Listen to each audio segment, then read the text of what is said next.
नमस्कार विद्यार्थी मित्रांनो, स्टडी कॅम्पस या आपल्या यूट्यूब चॅनलवर स्वागत आहे. तर आजचा आपला पहिला प्रश्न बघूयात. काही खगोल सूर्याभोवती स्वतंत्रपणे न फिरता विशिष्ट ग्रहाभोवती फिरतात, त्याला काय म्हणतात? तर त्याला उपग्रह असं म्हटलं जातं. पुढचा प्रश्न, सूर्यमालेतील सर्वात तेजस्वी ग्रह कोणता? तर शुक्र. आणि याचं एकमेव वैशिष्ट्य म्हणजे हा पूर्वेकडून पश्चिमेकडे फिरतो आणि बाकीचे सर्व ग्रह जे आहेत ते पश्चिमेकडून पूर्वेकडे फिरतात. तर आपण आता पुढचा प्रश्न बघूयात. पृथ्वीचा एकमेव उपग्रह कोणता आहे? पृथ्वीचा एकमेव उपग्रह कोणता आहे? तर तो चंद्र आहे. आणि सर्वाधिक उपग्रह हे कोणत्या ग्रहाला आहेत? तर शनी. 2023च्या नुसार शनी या ग्रहाला सर्वाधिक उपग्रह आहेत. परंतु सध्या असंही म्हटलं जातं की गुरु ग्रहाला सर्वाधिक उपग्रह आहेत. पुढचा प्रश्न, सूर्यापासून सर्वात जवळचा ग्रह कोणता? तर सूर्यापासून सर्वात जवळचा ग्रह बुध हा आहे. आंतरग्रहामध्ये कोणत्या ग्रहांचा समावेश होतो? तर आंतरग्रहामध्ये बुध, मंगळ आणि पृथ्वी या ग्रहांचा समावेश होतो. पुढचा प्रश्न, पृथ्वीच्या सर्वात जवळचा ग्रह कोणता? तर पृथ्वीच्या सर्वात जवळचा ग्रह आहे शुक्र. एकही उपग्रह नसलेला खालीलपैकी ग्रह कोणता आहे? तर बुध आणि शुक्र.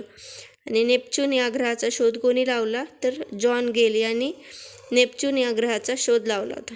पृथ्वीच्या सर्वात जवळचा ग्रह शुक्र आणि एकही उपग्रह नसलेला खालीलपैकी कोणता ग्रह आहे? तर बुध आणि शुक्र. पुढचा प्रश्न बघूया.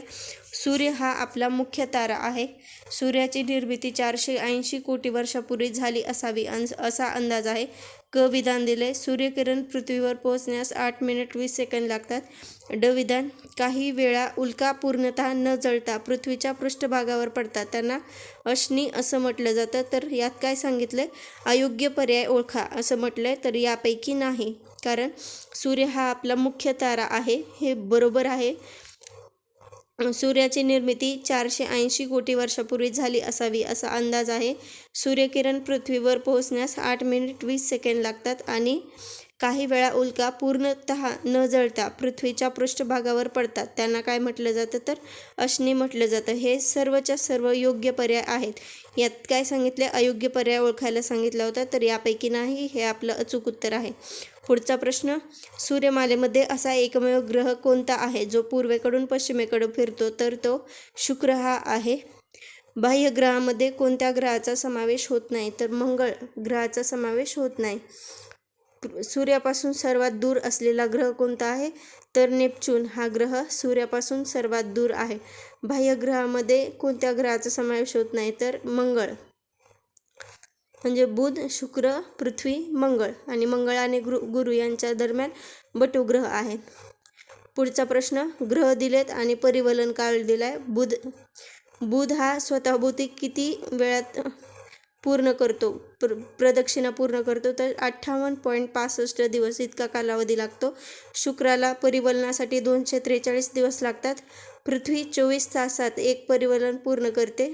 तर युरेनस 16 तास आणि नेपच्यून 18 तास. पुढचा प्रश्न बघा. अविधान दिले, एखादी वस्तू स्वतःभोवती फिरत असेल तर त्याला आपण परिभ्रमण म्हणतो. हे चुकीचं वाक्य आहे बघा, इथं परिवलन पाहिजे. पृथ्वी परिवलनाबरोबर परिभ्रमण हे करत असते.